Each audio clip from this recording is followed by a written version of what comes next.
Philippine Broadcasting Service, Radyo ng Bayan, nationwide. Sa Metro Manila, DZRB, Radyo ng Bayan. DZSR Sports Radio. DZRM, Radyo Magazine. DWBR-FM Business Radio. At Overseas Radio, Radyo Pilipinas. Radyo ng Bayan Luzon, DWBT Batanes. DWPE Tugigarao. DWFB Lawag. DZRK Tabuk. DWFR Bontoc. DZEQ Baguio. DZAG Agoo. DZMQ Dagupan. DWRS Ayub. DWLC Lucena. DWRB Naga. DZVC Virac. At DWRM Palawan.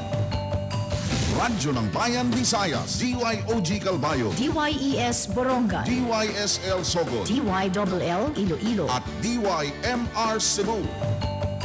Radyo ng Bayan Mindanao, DXJS Tandag, DXBN Butuan, DXRG Hingoo, DXIM Cagayan de Oro, DXSO Marawi, DXRP Davao, DXMR Zamboanga, DXSM Holo, DXDC Tawi-Tawi, at mga satellite stations sa buong Pilipinas. Philippine Broadcasting Service, Radyo ng Bayan, nationwide.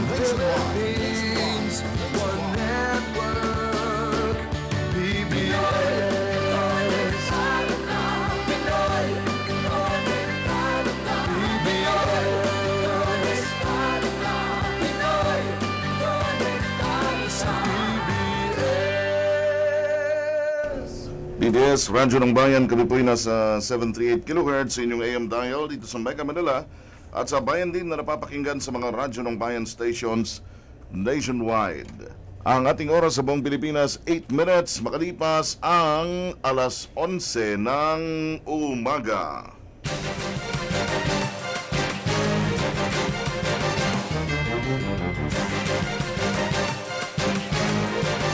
Narito na ang Serbisyong Todo-Todo sa Radyo ng Bayan.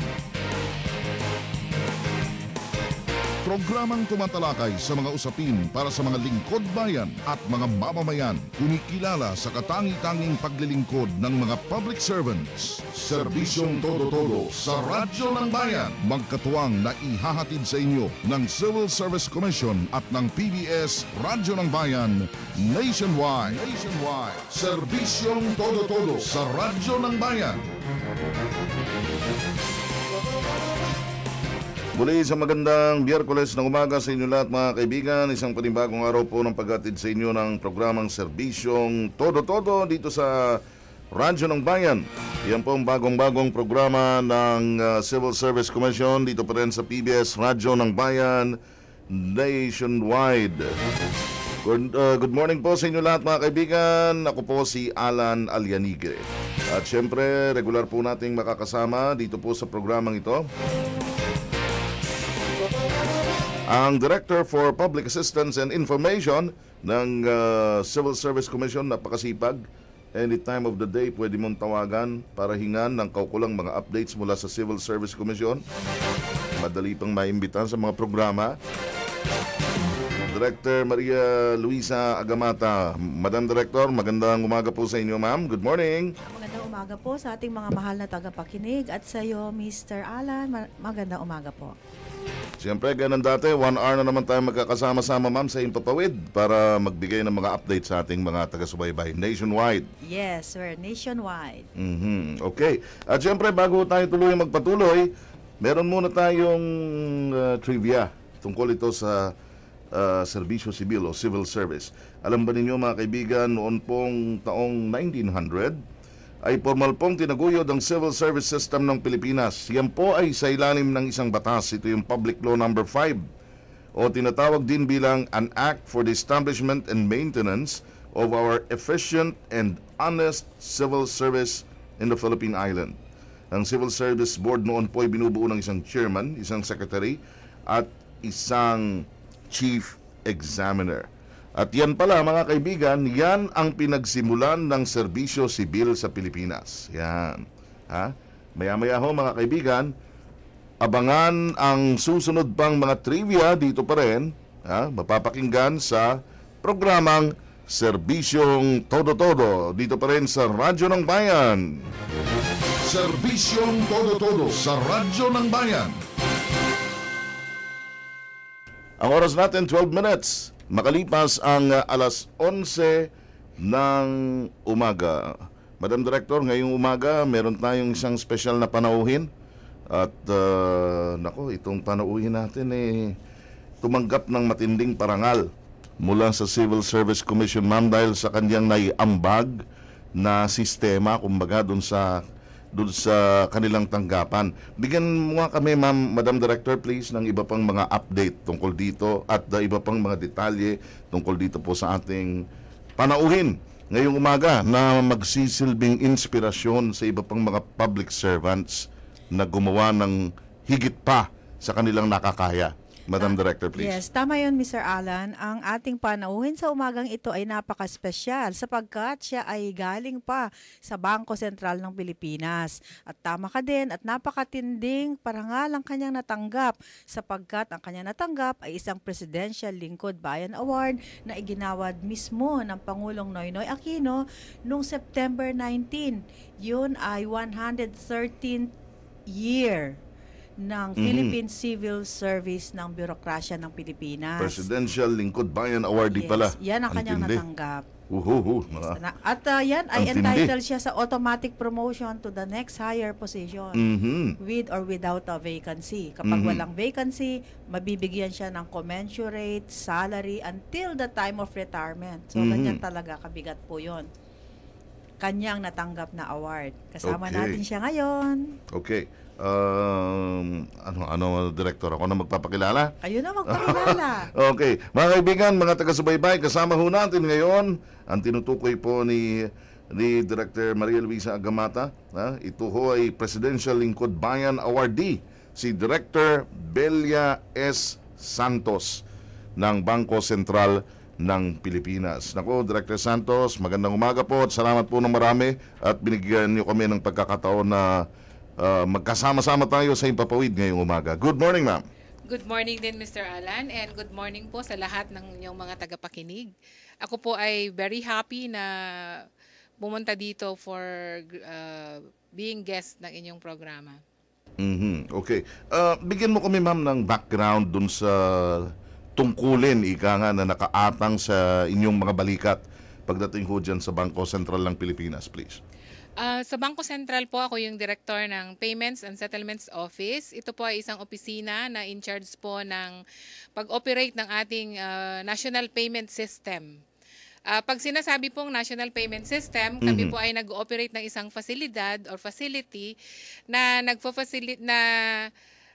nagbibigay po ng what do you call this? A healthy settlement ng transaction ng mga bank with its other. Opo. Meaning po, ang mga bangko, hindi na po kailangan mag-issue ng cheque or magbigay ng cash sa bawat isa. Kung hindi, sasabihan lang po nila si bangko, oy, Bangko Sentral, i-debit mo yung account ko at i-credit mo yung account ng aking babayaran. And that is being done at the speed of 5 seconds. Yes. It's an online real-time 5 system. seconds. Na nag-carry out, nagsisettle ng mga transaction ng mga banks with its other. Pwede rin po ang mga corporate entities na magbayad ng kanilang mga bayarin through their banks sa kanilang counterparty. Gamit tong system na to. So, pwede na hindi gumamit ng cheque and settled within 5 seconds din po. Ayun. So, pinasisimple nito ang transaksyon sa pagitan ng bangko. Yes po. Kahit na itong mga bangkong ito ay hindi sila magkakasama doon sa, may mga tie-up yan yung kanilang ATM systems, hindi ba? Kahit magkakaiba sila ng sistema na yon, applicable itong sistemang inyong pinasimulan na ito, Madam Director. Yes.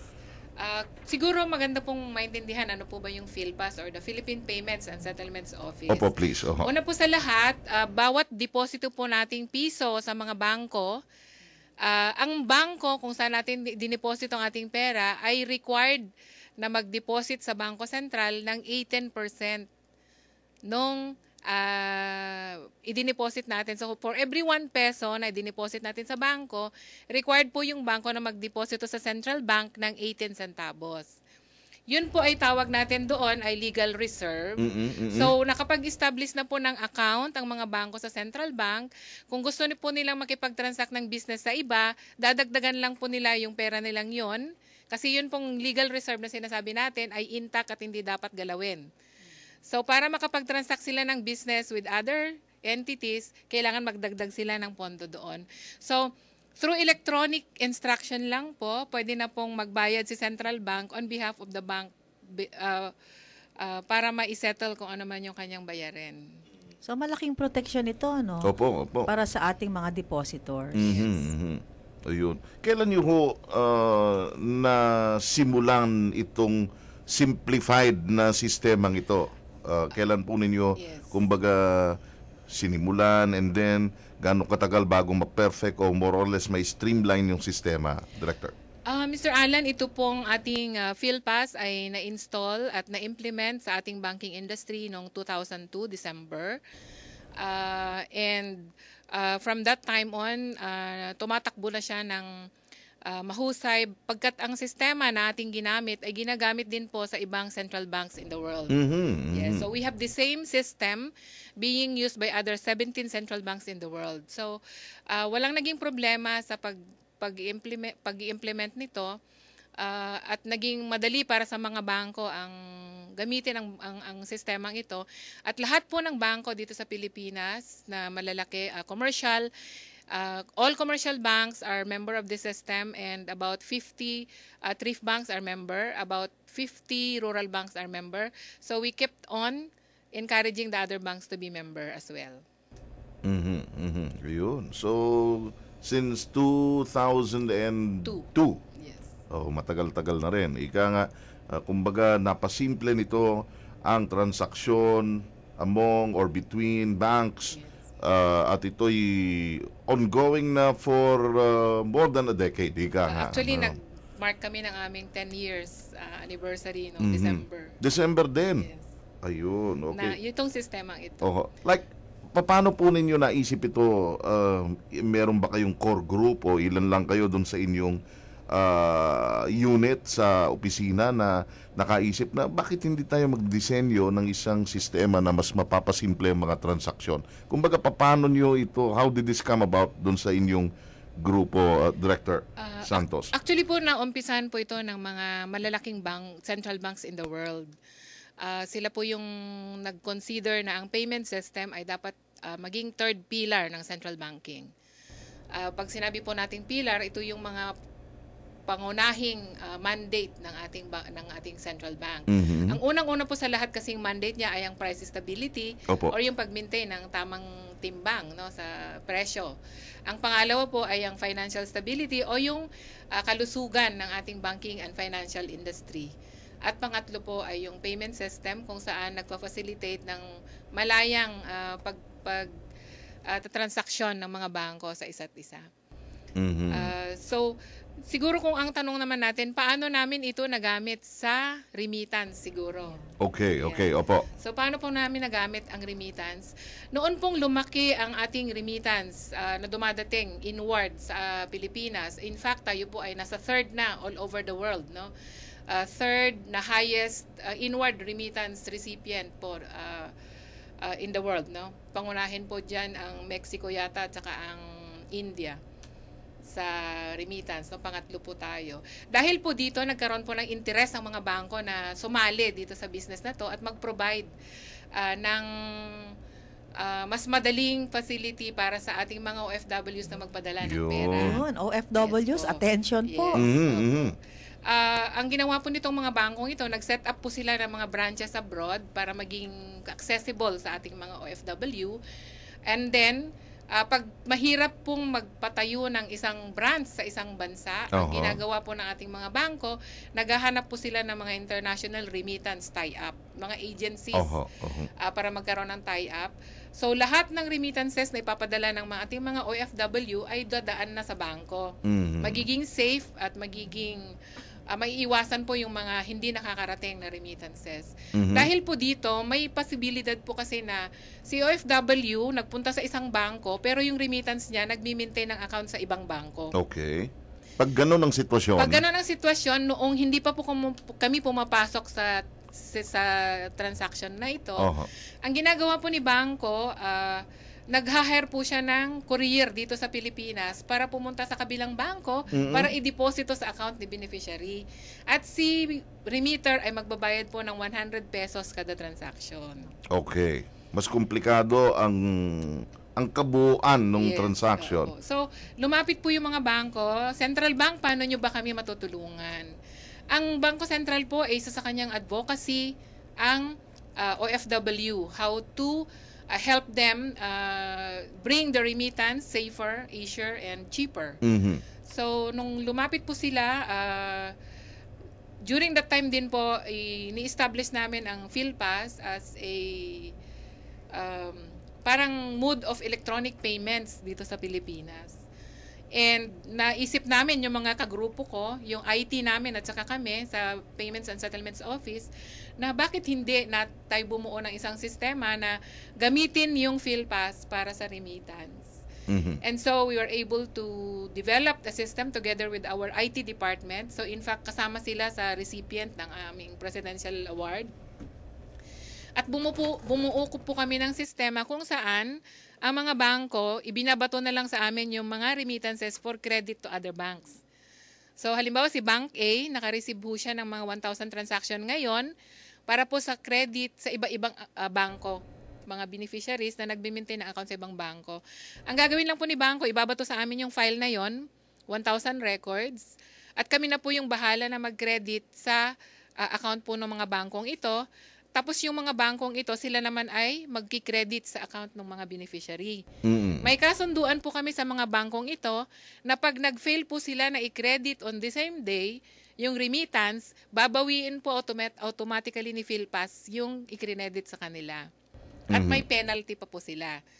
So, naging maganda yung ayos kasi aside from na-fast track natin yung crediting ng remittance, mas mura. Bakit po mas mura? Kasi every electronic payments na kinikredit ng mga bangko sa kanilang mga depositors, sinisingilan nila ito ng 150 to 550 na back-end processing fee. Pero nung in-implement po natin ang PhilPass Remit, nakipagkasundo po ang aming governor, si Governor Titanco, sa mga president and CEOs ng mga banks. Na-standardize po yung fee to 50 pesos. Samantalang dati, magkano? 150 to 550. Down to 50 pesos. 50 pesos. Standard, lahat ng bangko yon. Ang aming governor ang nakipag-usap sa mga presidente ng mga bangko. Pumayag naman po yung mga presidente ng mga bangko dahil na-realize nila na noble naman po at bilang pagkatok sa kanilang corporate social responsibility. Pumayag po sila, so we implemented the system at ngayon po nakita. Kung makikita nyo po yung aming improvement, we started po May 4, 2010. Opo. At the end of December 2010, we have 112,000 transactions with a value of 4 billion. 112,000 transactions with a total value of 4 4 billion. billion. Yes. Letter B. Yes. At Noon po, Mayo hanggang Disyembre. Disyembre. So, ilang buwan yun? Mga 7 buwan. mga 7 buwan. Ganong kaikli lang yung Ganon panahon, kaikli pero yung umabot panahon, ng 4 billion kumbaga sa pesos. marami tayong naging matipid, no? So kung Oo. i-convert natin yon sa times 100 na gastos ng mga OFW yung dagdag sa padala nila, malaki ang natipid ng ating mga OFW doon. At the same time, secured kasi dumaan siya sa bangko. Yun. Noon pong 2011, tumaas po ito ng todo-todo kasi naging 320,000 with a value of 12 billion. Wow. Nakakahilo, ma'am, yung amount. Oo nga. 4 billion, Oho. 12 billion. 12 billion. Tapos Ngayon lamang pong ng end ng konting panahon. 2012, mayroon ho tayong 380,000 transactions with a value of 15 billion. 15 billion pesos po itong pinag-uusapan Yes po. natin. Yes po. Okay. Kumbaga dito sa sistemang ito, ng mas pinasimpleng koordinasyon between and among banks. Yes. Ano ho? Yes. Ang isa sa mga sektor na matinding nakinabang dito o kaya nagbenepisyo ay yung sektor, Director Agamata, ma'am, ng OFWs. Overseas Filipino Workers, na sinasabi naman talaga na yung remittance na pinadadala nila papasok dito sa Pilipinas is very substantial at nakakapag trigger talaga ng pagtakbo o pag-usad ng ekonomiya ng bansa, ano? Yes, Mr. Alan. In fact, itong pinag-uusapan nating halaga, ito lang yung pinadala mo sa isang bangko, pupunta sa kabilang bangko. Iba pa yung diretso sa bangko. Yung direkta, wala yung pa. direkta. Yung ibig sabihin, kung saan nagpadala si OFW, doon din nagme-maintain yung beneficiary niya, hindi pa po kasali dito. So, Wow. ibig sabihin talagang malaki po yung dumadating sa atin na mga remittances from our OFW.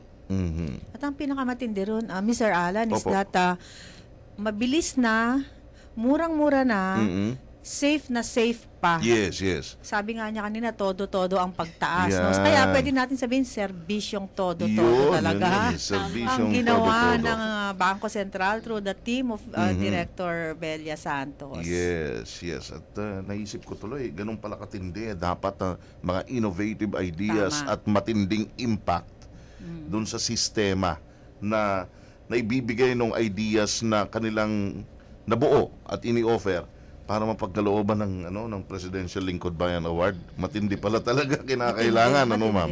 Naipanganak siya sa pamamagitan ng isang idea. Kaya naman po, sa ating mga mahal na tagapakinig, ang Presidential Lingkod Bayan Award ay nagbibigay ng award para sa isang matinding idea kamukha nito.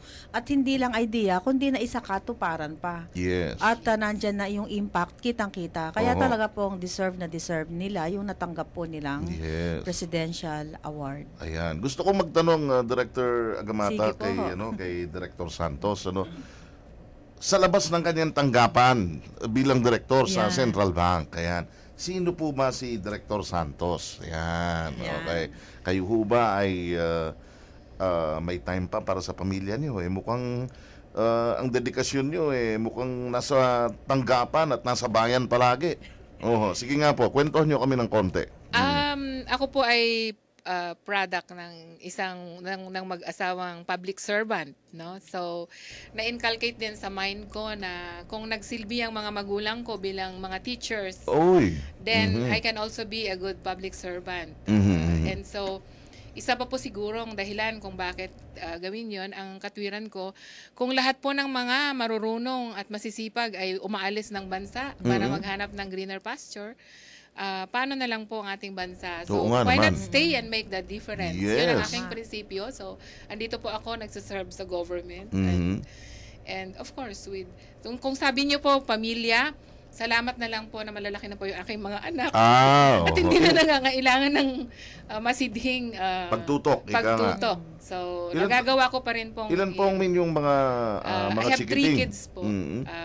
Yung eldest ko po ay 27 and is graduating from medicine. Wow. And yung aking sumunod ay kambal, 23 years old, isang nurse at saka isang chef. Very interesting. Nakakatuwa, ano? Pero malalaki na yung mga anak niya. Pero ika nga na-balanse ni Director Santos ang kanyang oras para sa anak, para sa pamilya, para sa dedikasyon sa trabaho. Yes po. Ganong katindi, Director Agamata, ano ho? Oo. At itong maikling kwentuhan natin this morning, alam ko yung mga nakikinig sa atin nationwide at worldwide na rin sa pamamagitan po ng internet, ay nai-inspire sa ganitong mga munting storya na yung simpleng idea na kanilang na-institutionalize ngayon ay nagbibigay ng benepisyo sa napakaraming mga kababayan natin. At ang napapasimple niyang sistema kumbaga dating mas complicated, ngayon mas simplified at mas mas secure yung mga transaction, di ba? At saka namomonitor ng gobyerno ngayon, tama po ba? Yung mga dumadating na mga remittances. Kitang-kita talaga ng pamahalaan through the central bank. Yes. Nako, saludo tayo sa Saludo. kanyang mga public servants. Pero bago ho natin siguro tuluyang bitiwan si Director Santos ngayong umaga, napakasaya ng kwentuhan natin at naway nagdulot din tayo ng inspirasyon sa mga public servants na kagaya natin. Hingan natin si Director Santos, ma'am, ng kanyang mensahe para sa mga kapwa niya naglilingkod sa pamahalaan at naglilingkod sa bayan. At Sige saka nga po, po. siguro po pwede niyang hikayatin din yung mga Yes, ibang please. OFWs Opo. paano makaka-avail ng PhilPass remit system. oho. Sige nga po, ma'am. Yung ano muna, yung panawagan nyo o mensahe nyo para sa mga OFWs to avail of this very simplified system na inyo pong na-device sa Bangko Sentral. Please, go ahead. Sa mga OFW po natin, ini-encourage po namin kayo na upang maging ligtas at mas mabilis ang dating ng inyong remittance dito po sa Pilipinas at sa inyong mga beneficiary, ini-encourage namin kayo na gumamit po ng bangko para po ipadala ang inyong mga remittances. Ang Bangko Sentral po ay nakapag-provide ng isang pasilidad upang madaling makapagpadala ng inyong remittances at mas safe, mas mabilis at naging mas mura. So kung kayo po ay mag-decide na gamitin ang bangko para sa inyong mga remittances, marami na po tayong mga nasa website na mga bangko. Hanapin nyo lang po sila at makikita nyo po doon yung mga malalaking bangko dito sa Pilipinas na nagpo-provide ng ganitong service together and link with our Bangko Sentral ng Pilipinas. Maraming salamat po. At syempre, ang inyong special na mensahe rin, words of inspiration para sa mga kagaya natin naglilingkod sa pamahalaan at sa sambayanan. Please. Maraming salamat, Mr. Alan. Sa akin pong mga kagayang kawani ng ating pamahalaan, dapat po nating laging mahalin ang ating trabaho at sa ating pagmamahal sa ating trabaho, mararapat lang na we go beyond what we are expected to do. Bilang pagpapakita ng pagmamahal at pagsilbi sa ating mahal na Pilipinas.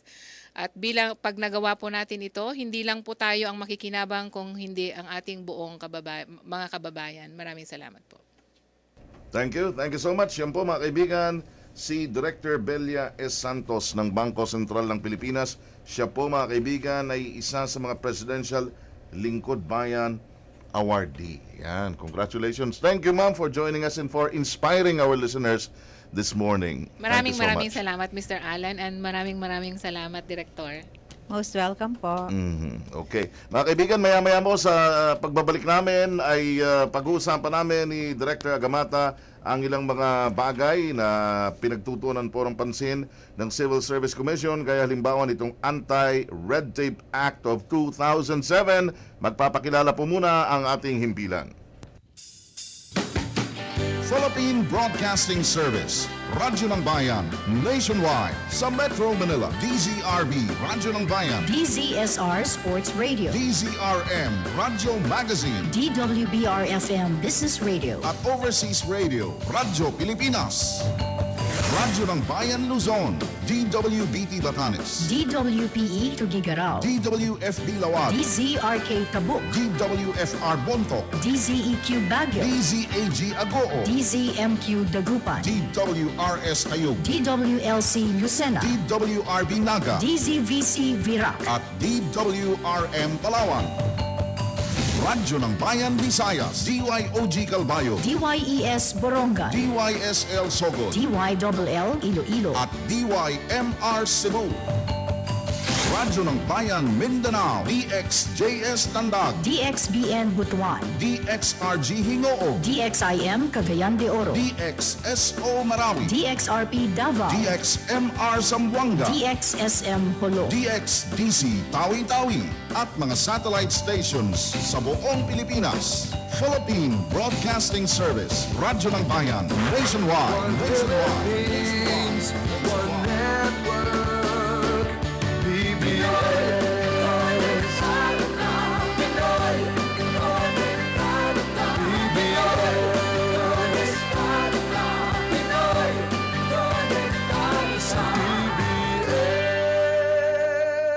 PBS Radyo ng Bayan, 738 kHz po sa Mega Manila.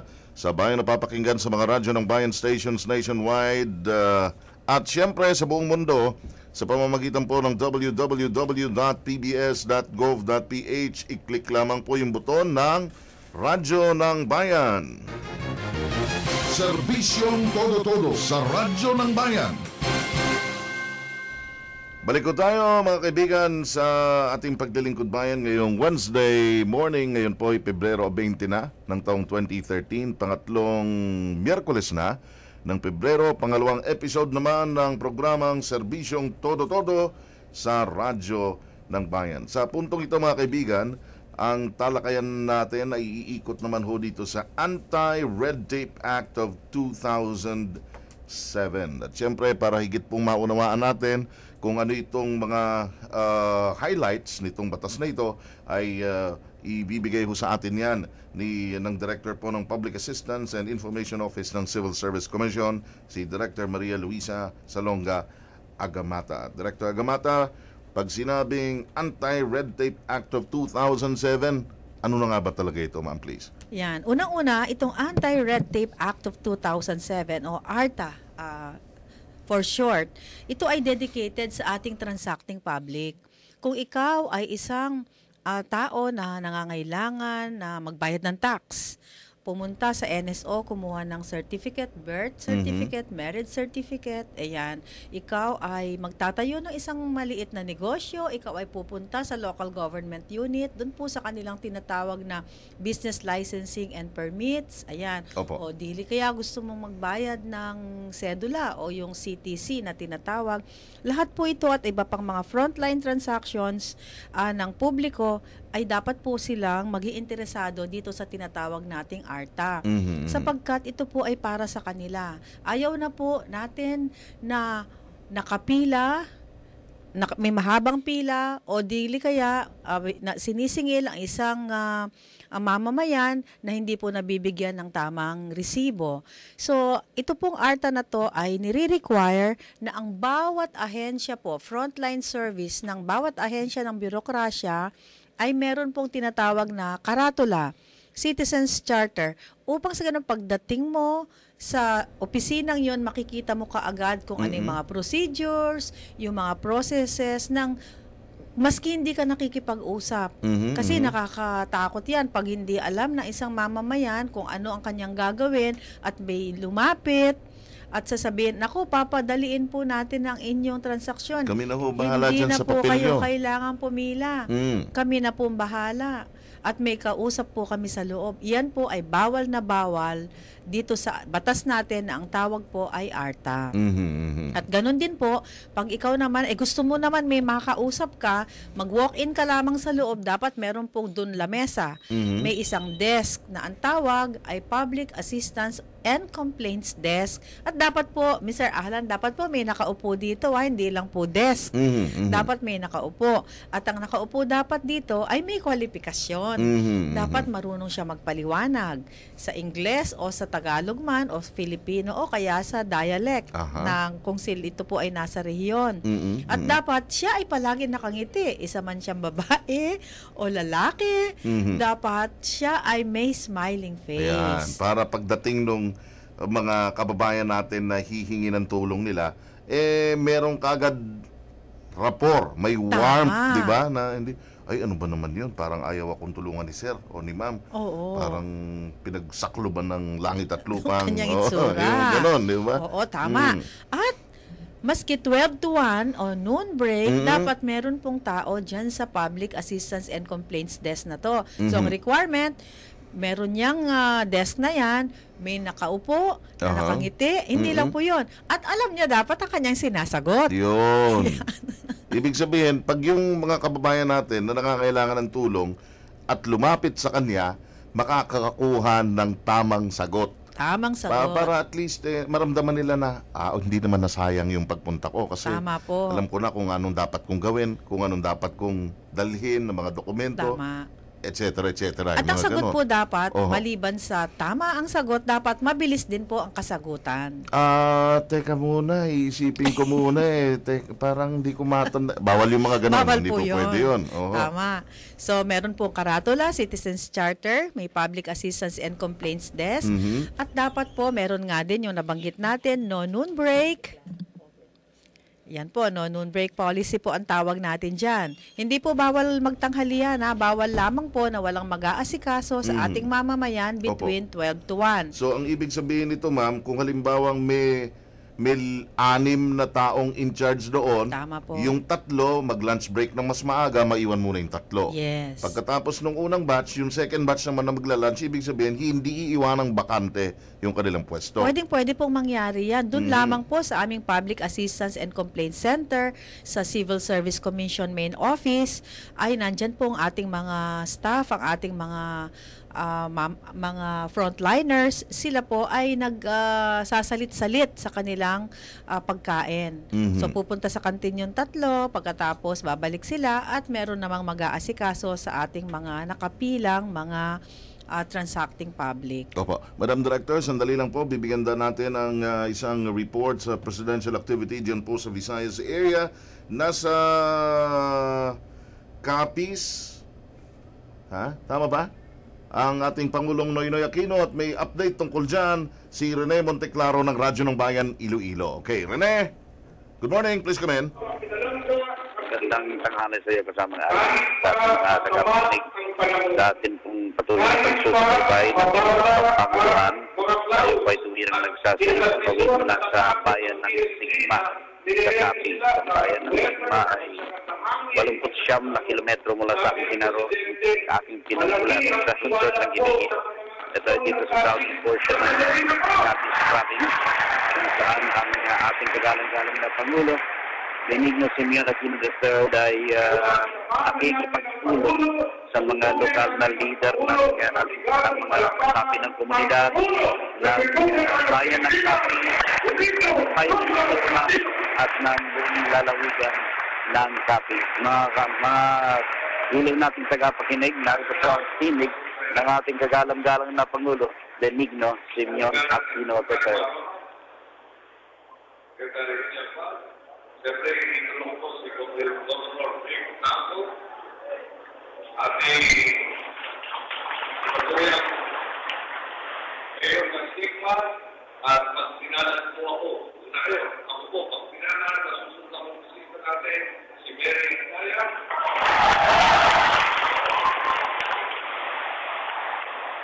Pinagsisahan natin membro ng Kongreso, si Madam Lodi del Rosario.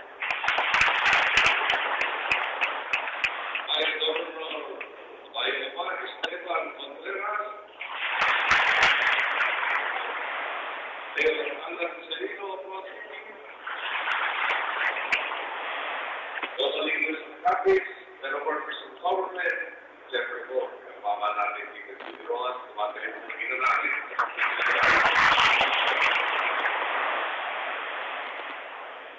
Pinaganda ko, masiman mo.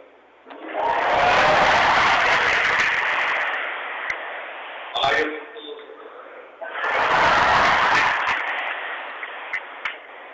dalawa siya nagpa-practice mo na ito. Awal pa nila lang.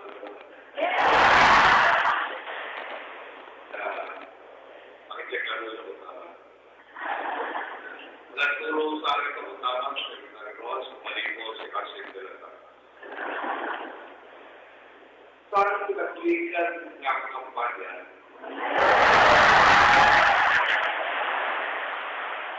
Katulungan nyo ng in-humble po. Ito sa kampanya. Madamo galing ang wapa din sa Capiz. Kaya naman, ang damo natin ang wapa din sa ito. Yung parang kung hindi mo lang sa dulo mo maliit. Pero yung kahit bigyan po tayo Capiz sa tabla, hindi na makakataw po po yung ako na ako mabuha sa naging tayo sa Capiz.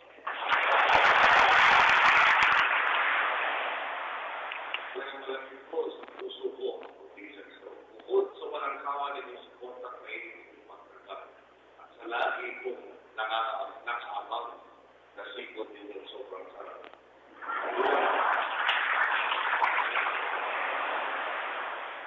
Kaya na po, pero meron pinagdaanan sa isalis ko. Pero nung babae kay tata na yelo na plastic po sa mga so pagdaan natin, talaga binigay ko yun. Naalala ko ito yung panahon ng natin. Ano ito, may mga lugar na nakabasket man. Sabi lang lang sa mga sila para mga sila.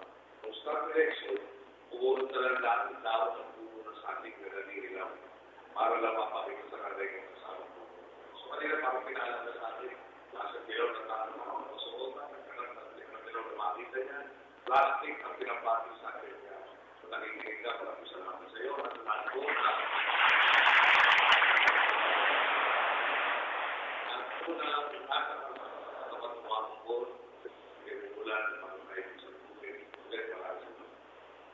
alam po nyo, ilan sa pinagmalaman natin na sumasalit ng bayan at ito tapos at ito tapos ito. Siyempre po, una-una, lagi po natin kasama si Secretary Mar Rojas.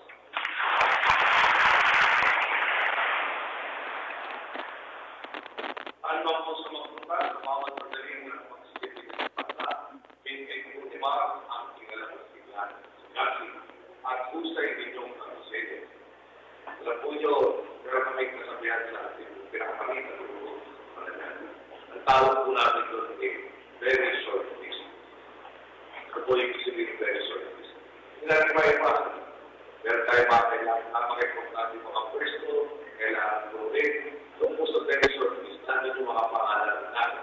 Agad-agaran, pag kailangan natin na mapapagkati, wala na nakasigurado tayo sa abilidad. Ito mga tao na sa very short list. Ang kawawa kong mga tao ko na nasa surface, paglalang po sa isang pwesto, masaya sa isang pwesto, pagtapos na komportable na, pupunutin natin nila na lahiling pagpunan ko, nangyari sa ating kaibigan, lumawang sa Secretary Jesse Robredo, napakimportante ko na doon, David Robert, hindi pwede pagkatiwala ng Secretary lang.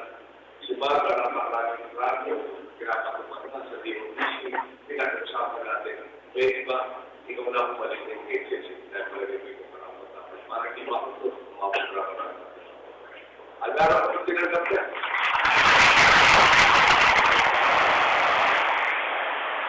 Pero po, ganda-ganda, magpirong oras para patulan ng mga kailangan ng bansa, para po yung sa matulad sa atin, para yung marami mga palamuhan yan. At hindi mamuwasan sa problema at nasa parating. At ang isa po, sa mga pinakamaasahan kong katuhan sa trabaho, hindi nga rin ako dito si Assistant Secretary June de la June.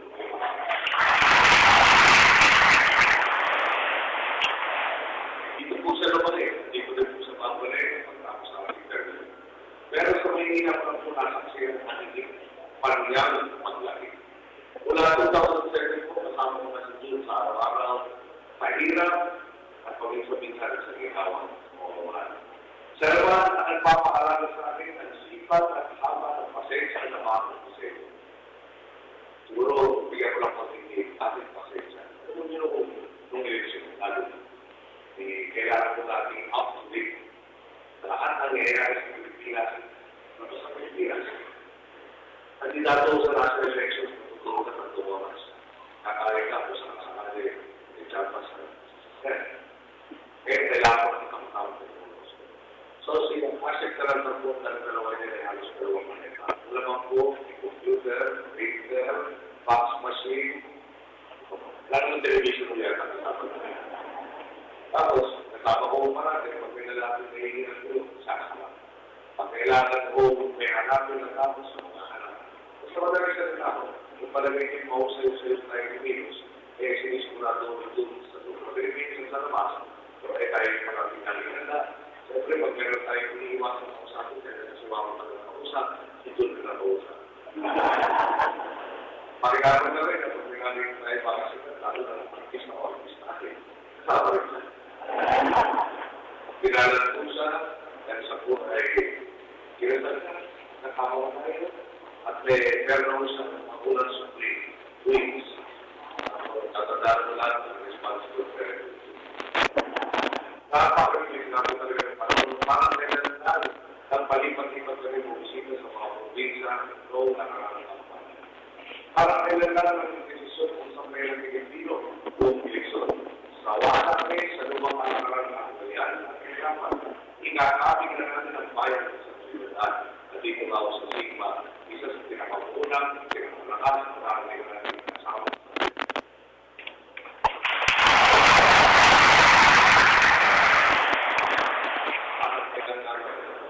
Pero parang ang bilis na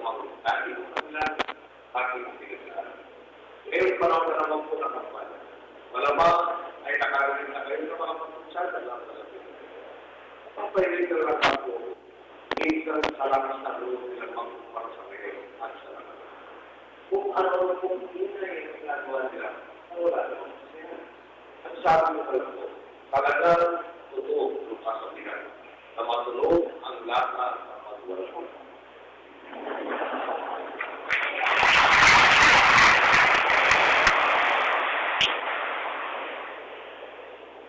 Halimbawa, mayroon po nagsasabi ng bibigay ng isang tayo sa pisong pondo inilalaan sa pagtawid pamilya Pilipino.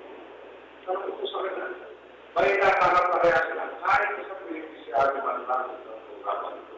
Ang tinatanong at tinatanong at itinanong ang lalagay ko sa kanila. Noong April ng 2011 po, resolusyon na nakalapan ng beneficiary ng CCP sa barangay Isa sa Roa City. Wala ka po isang taon na aking susunod, maligit kumulang ito, hindi po household na ang nakairoon natin sa Paris. Kasi wala ito December 26, 2012, pumalo na 37,196 pares na ang nakakaisip ko sa pagtawid ng pagiging. Nagpas po po ito sa 37,100 na households na target natin para sa pagtawid ng 2020.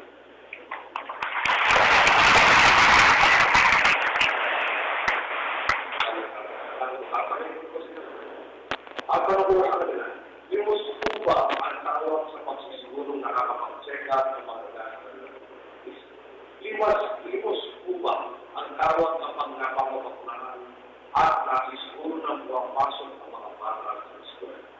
Sa kanila po yata, limos ang tawag kapag ang 44.3 billion pisong budget natin sa pagtawid pamilya ay direkta na napupunta sa malalaki natin at hindi na sa mga pusa na mga tanan.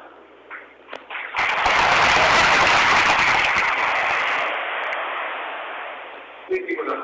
Pero nung kami na sa kanila, meron tayong tinatayang 5.2 billion families o households na living below the poverty line. Pwede ba tayo umaya na lang sa ayon sa ako na tawag ay hostages? Pag may nakita pangalit, may lululog sa buhangin ko lang natin. Meron tayo mga kababayan, 1/5. 20% natin population living below the poverty line. Ako hindi kaya isip. May magagawa pa tayo para sa kanila para magbago sa sitwasyon. Kung kinatalatin yung programa 800,000 families na po. Kaya po 3.8 million families na. At dadating pa natin na mapapot natin yung 5.2 na natin. Kami, pagkawin-kawin na.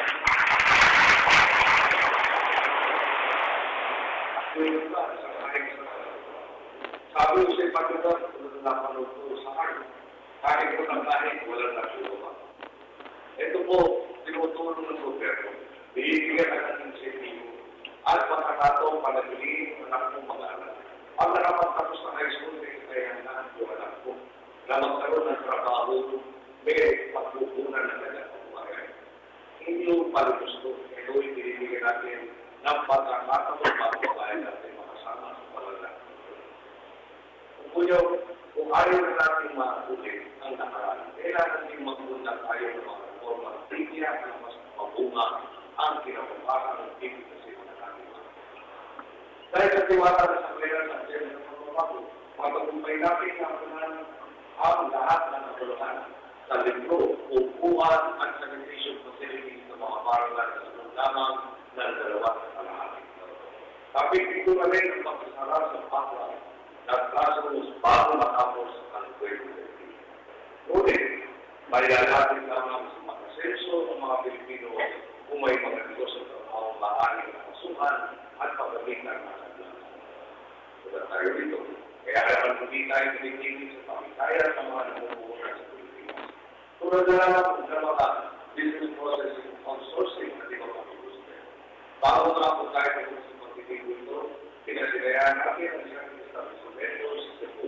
ang maksan lutaw ng network na magtitrain ang trabaho sa pagkatapos ng ito ng premyo sa 1,000 pinataya ko yung 25,000 buwan at buwan na talapos mula sa support sa mga karating ito para magkaroon ng ayos na pagbuhay. Pagkita na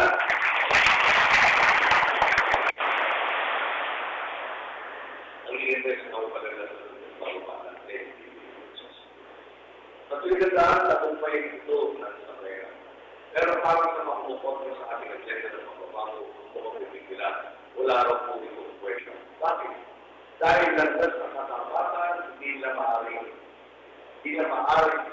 at hindi na pwede nakawal. Kaya sa dito, hindi ko nga po maintindihan nila. Habang sila po ay wala sa pagmumuna, kaya naman ito wala sa kakahalan ng solusyon. Sa mga problema, sila rin naman ang nagpamala sa atin. Wala na po yata sila ibang pinagahang sa oras. Kundi ang maghanap ng butik na maibabaw sa atin. Masaklang ng tutan. Ang ngayon po ay naghahanap pa rin sila ng may bukol. Kahit pa rin gawa ng hirap, kung tinalama, hindi pa rin natintinan ang ating pagkainan. Ang ngayon, nahalito kayo ang aming mga boss. Kaya isa at nakikipagtunuan para pantayin ang mas magandang bukas para sa atin.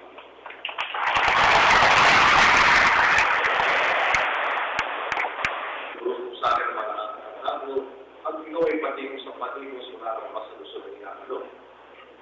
Ito ang pag-isipan natin kung saan tayo kinalaman.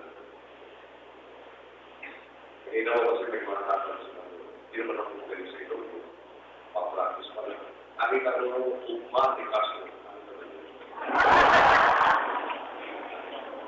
Ilang mo gusto kung ibig sabihin mo na may pusong sa mentalo. Kumuha lang ang ibig sabihin ng matigas na puso.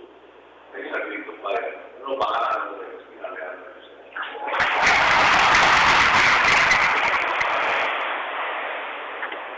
Yung mga lahat na bilang nasa po ba sila ng pituputsan na ulit natin binasa ng Philippine Stock Exchange. At itong araw na ito, baka maging 8 years time to be a great stock market. So, dahil sa natin tumakas na walang pagkasa ng mga bansa sa ating ekonomiya. Lalo sila nagpaabot ng BIR sa unang beses sa kanilang kasaysayan ang isang trilyon. Yung trilyong pisong koleksyon dahil sa tamang mahilig ng Diyos. Ason sila.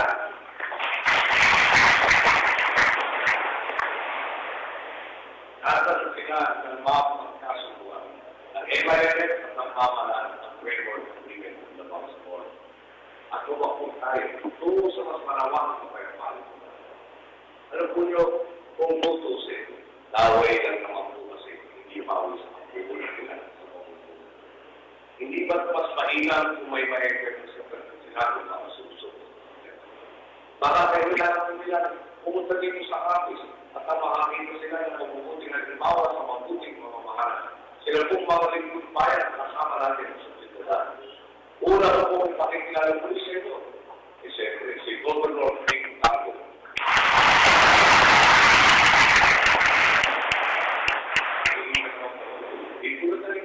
Hindi siya umaangkin para makikita. Ay mismo saksi sa personal niyang makikita sa nakuha. Hindi po siya nagtatago sa trabaho. Sa tuwing nakikita ko po si Governor Rick para bang hindi po kumaganda.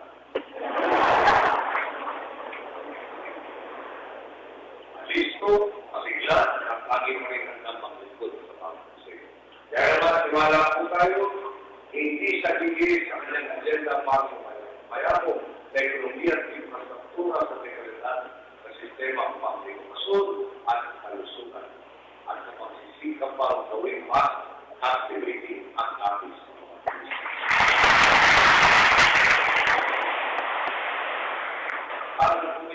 hindi magbabago si Governor Pinto sa kanya labi sa tanan ang tao.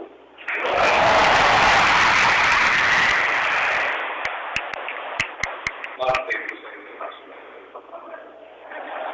Pero dahil nito lang personal. So, ang natin si Governor Pinto. Pinakaya ko kami sa isang restaurant na bilan. Tapos tayo pwede po dahil yung plans. Pag-lutay, pero ka-upgrade. Kayo rin yung buhangin, pero ka ng plans. Napakuha. Normal na naman din. So, doon po na yung idea. Ano ba pwede natin natin sa akin?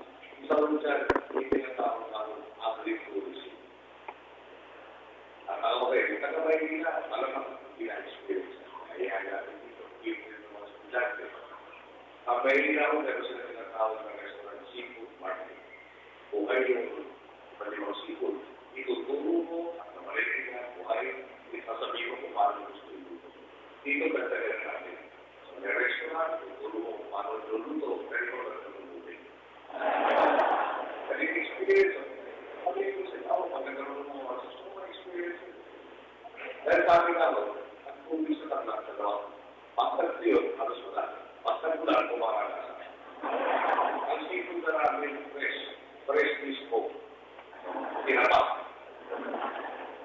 kailangan ng press talaga. So, talagang pag taga-doon maka-experience na nila, makaiba. So, yun po, nakasagan mo na yung pinili at inutusan na natin sa pag-alcala Secretary Ruedes na siguro po rin yung ating tourism project na yan ay mangyari sa lalo.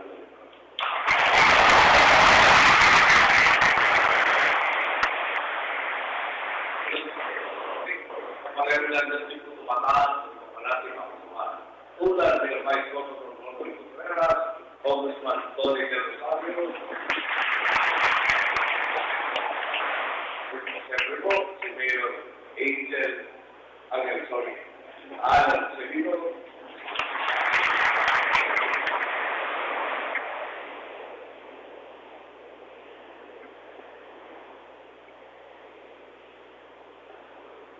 kasi yung pupunta kami na dito na isip namin yung Angel Vino. Pero di ko nagpapakit. Siyempre po, at para naman po sa ikaramang distrito, kasama din natin siyempre, hindi Mayor Area.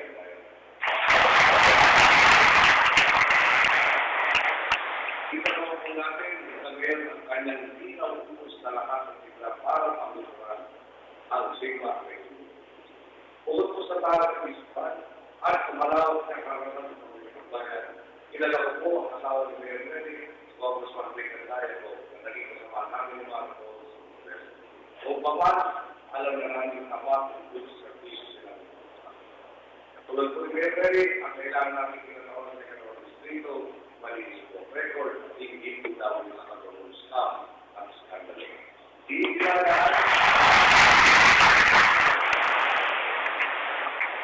Hindi pinagahan sa kapagalingan at karamihan, kundi sa simpleng pagpili sa tama at sa pagtulong sa ikulutin.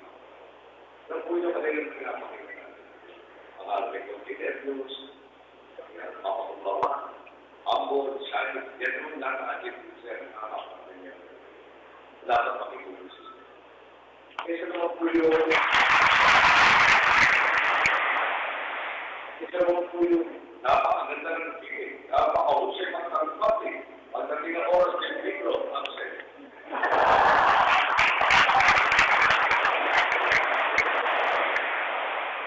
Kung may tinatamaan ko, pasensya na kayo ako pumili. Sila po, ang mga papatuloy itong kapakanan sa probalan ng apoy sa pilihan. Hindi na po gusto dating kakakalantusan, tuwing may patatayang infrastruktura, para ba kung dumali sa iyo ang kamalay anong dogmas ang silento? At ang gusto nito ay pinapahina ng kaliwanagan ng legal na transaksyon. Kaya mula sa pagpagkaro ng proyekto hanggang sa pagpapatay ng usalit, nakatutok dapat ang pawalan sa magiging benepisyo dito sa pag. Dito po sa iyo sa kapis na kailangan natin ng proyekto bagong infrastruktura. Para po sa agrikultura, dito na doon kung saan na hindi po tulala ng bigas ang ihayaan o sa mga kulita para lamang makatabakan po sa nabilan.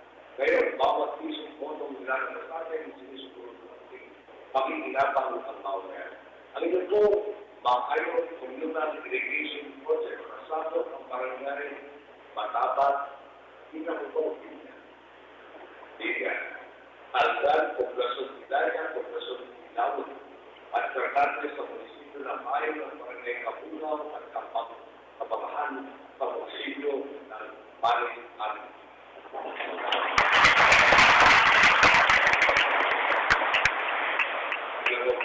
Palitikan. Nakataan natin yung ginamang ng papayagong 780 hectares na lupain. Kung hindi makakapagandin na may kukulang 8 maraming trabaho para sa construction workers.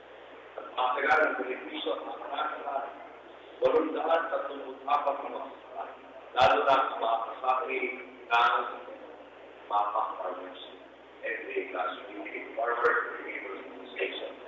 So, katapusan po ng 2011, tapos nito lang ang presyo ng presyo.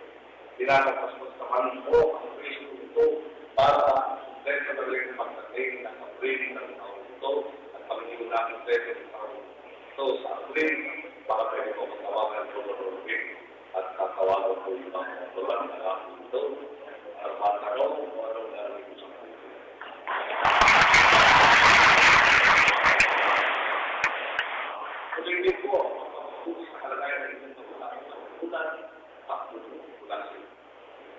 last week. Teka mo rin ang pangalan sa tayo. At binakatakan ko lang naman. Yung katutunan ng bagay ng pagkakaroon ng tayo sa pagkakunan ay pagkakunan ko po na pamaya ko nakapagawa. Samantalang natin sa natin masunan ng pag-upgrade sa kasalukuyang backup area ng Kauban at ang construction ng bagong passenger terminal building sa taong Jane ito, 2013 mo.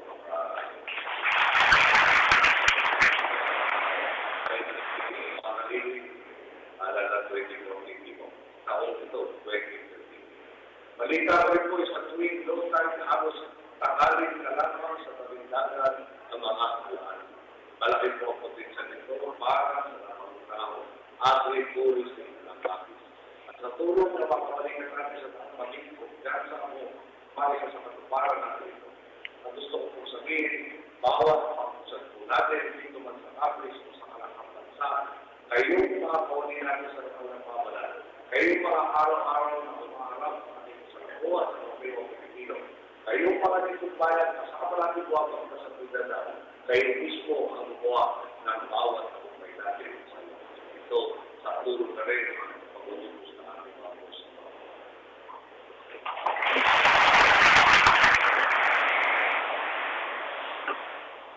Sa dating nakalan, nasa kami ng muli ng kaumbayan ng namin tutulati ko. Kung sakay po ang proseso sa mga lahat ng nating magbabago sa lugar ito, kung kumbinsin silang pinili tayo dito sa tapat ng Luzon, isasalamay po nito ang isusulat nilang pangalan sa mga. Ngayon dati nga Luzon, una naman po, tulad ng nakakaalalang ulit ipapamalas ng mga museo ang paninigilan ng pangisa sa landas ng pagbabago. Tuloy-tuloy na po ito sa mga katuparan ng mga pinangarap ng nasang bayan. Ano po ako tapos, siguro ko pagtingin.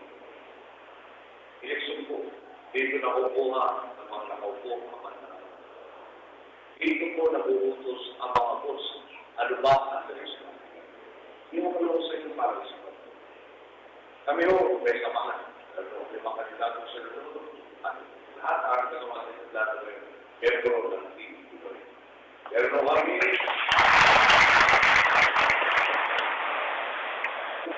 hindi lang yung bahay, kundi sila para sa mga ipinangako natin sa inyo, lalo na ng nakaraan. Kaya mo magsabi, saan ba tayo tutulong? Sa direksyon na ito o sa dati na? Ngayon, masalamat na rin tayo sa mga malaman po natin. Dahil sila rin gumawa ng parang ipakita ang pagkalibang pagkalibang. So, madali ko siguro magbigay. Siyempre, pero mga nagpapagpag siya. Minsan tubig, minsan tubig, minsan tubig. Minsan di ka naglalang kung anong kulay. Pero totoo nito kung sipa. Kung tama ang ginagawa na, nakapili naman ito kung bigay na mas marami. Para naman talagang pag-basketball. Hindi isang superstar o dalawang superstar, yung buong team na tutulungan para mga buong team.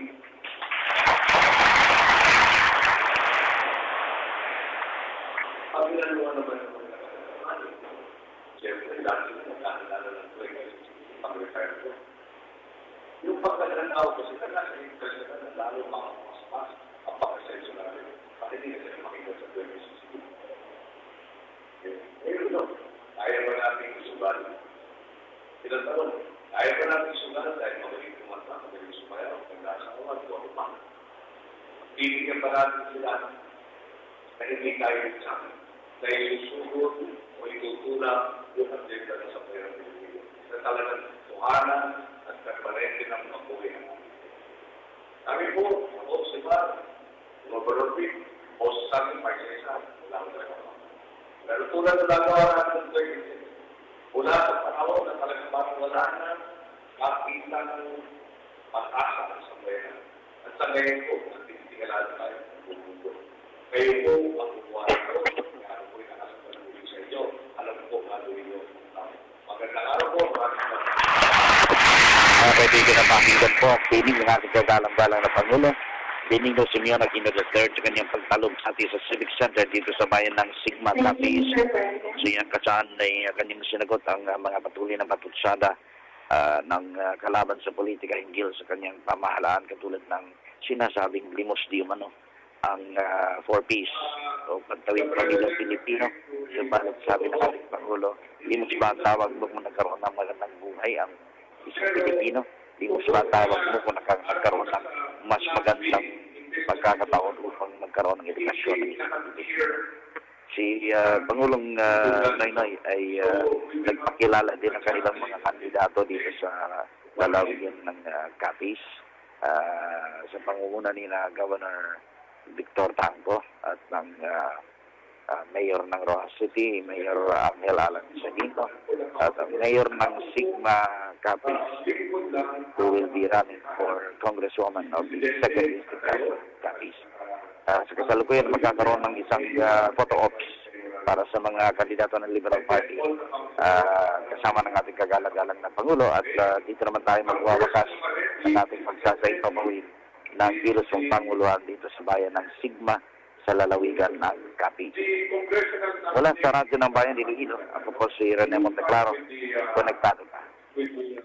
Thank you so much, Rene Monteclaro ng Radyo ng Bayan, Iloilo City, na nariyan po sa Capiz, sa lalawigan ng Capiz. Nako, kami ho'y hihiram ng mga 2 minuto sa susunod na programa para ho mag-wrap up lang kami ng aming earlier program ni Director Agamata. Baka meron ho kayong mensahe bago tayo tuluyang magpaalam sa ating programa ngayong Wednesday noon. Ayan.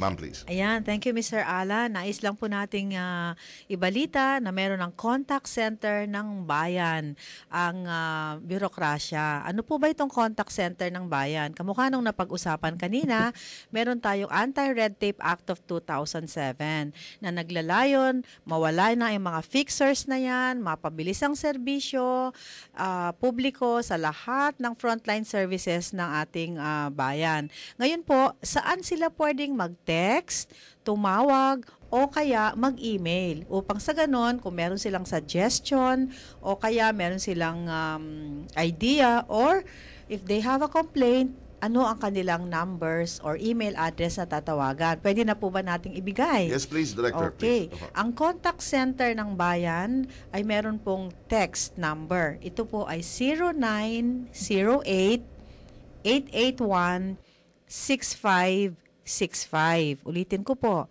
0908-881-6565. Kung meron naman silang PLDT, Smart, or Digital Landline, pwede naman pong tumawag kayo sa 16565. Tama po ang inyong naririnig. 4 na numero lamang po. 16565. Pwede pong tumawag kayo anytime, 8 to 5, Monday to Friday, anywhere in the Philippines. May bayad po na 5 piso yan, pero unlimited yung minuto. At kahit saang lugar po sa Pilipinas. At mag-email po kayo sa www.contactcenternangbayan.gov.ph. Ulitin ko po, contactcenternangbayan.gov.ph. Okay. Director Agamata, bye-bye time na po tayo. Paalam na tayo sa ating mga listeners, ma'am, please. Maraming salamat po. Thank you, si Director Maria Luisa Agamata. At ako naman ho, si Alan Alianigue, mga kaibigan. Hanggang sa susunod na Miyerkules, alas 11 ng umaga, dito pa rin sa Serbisyong Todo-Todo.